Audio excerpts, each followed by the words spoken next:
When David and Guillaume got back in touch about making Detroit, I wasn't terribly surprised they decided to make it because the fan response was so intense. So it makes sense that they would choose to do that after the enthusiasm. It was a challenge, and it was just an interesting thing to get my head around how to approach this character now as a different, much older person, and whether or not she had changed. And I'm very happy to say that with Detroit, I've had the opportunity to see Kara grow so much more than I ever expected. You do the housework, the washing, you cook the meals, and you take care of...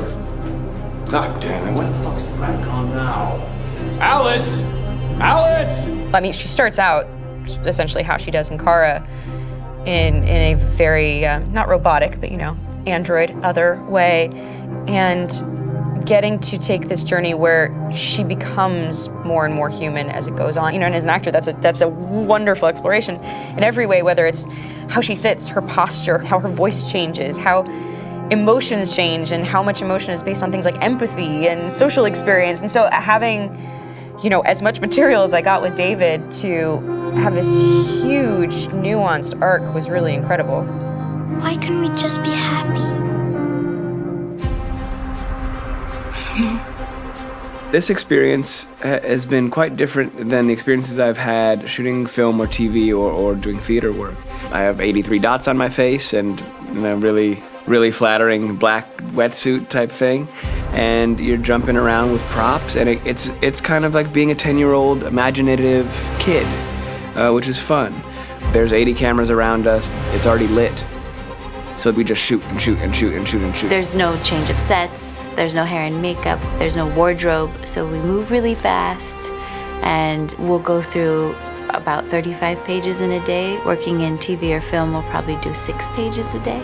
It's kind of acting boot camp. It's like working out constantly. I mean, you're doing this thing, and then you got to do something that's completely other back to back to back. And so that kind of process of working is very challenging, but it's also very exciting because you just have to keep coming up with new ideas, and your head goes all over the place because you're trying to keep track of basically 4 different storylines for each different response. You shot that girl, for fuck's sake. It was a machine that looked like a girl. Yeah, I know what I should have done. I just told you I couldn't. All right, I'm sorry.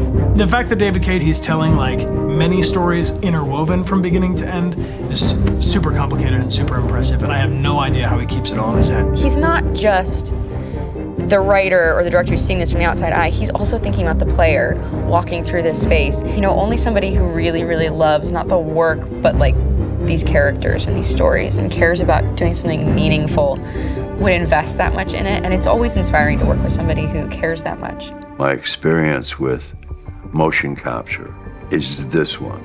And I found it sort of terrifying in a way because they said the computer's going to build you. But then as we got into it, I realized all the elements of it were still artistic.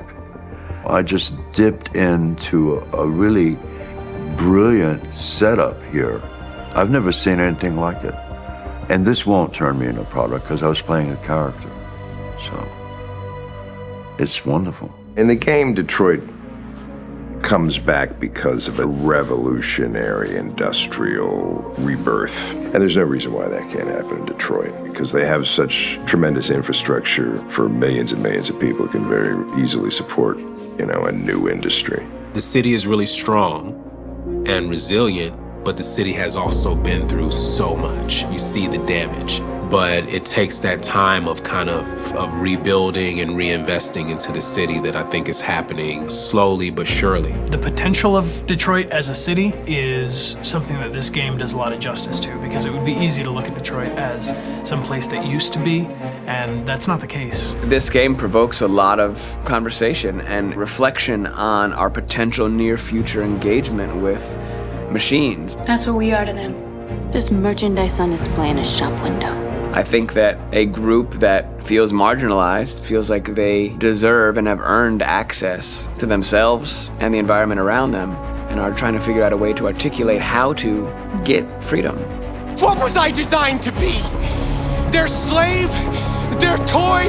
It plays with your comfort levels. You think that this is fine, you're comfortable with it, until something blurs the line and throws you off, and now Do I feel differently about whether this should be allowed? Should it be banned? Should it be encouraged? You're gonna ruin our lives, and for what? For a bunch of machines? They are not machines! They are alive! I'm alive! You're alive! They're nothing! There are lots of comparable comparisons to any type of persecution of religion, race, etc., dating way back. It can't just be a video game where you shoot 'em up or where people make these choices to do whatever.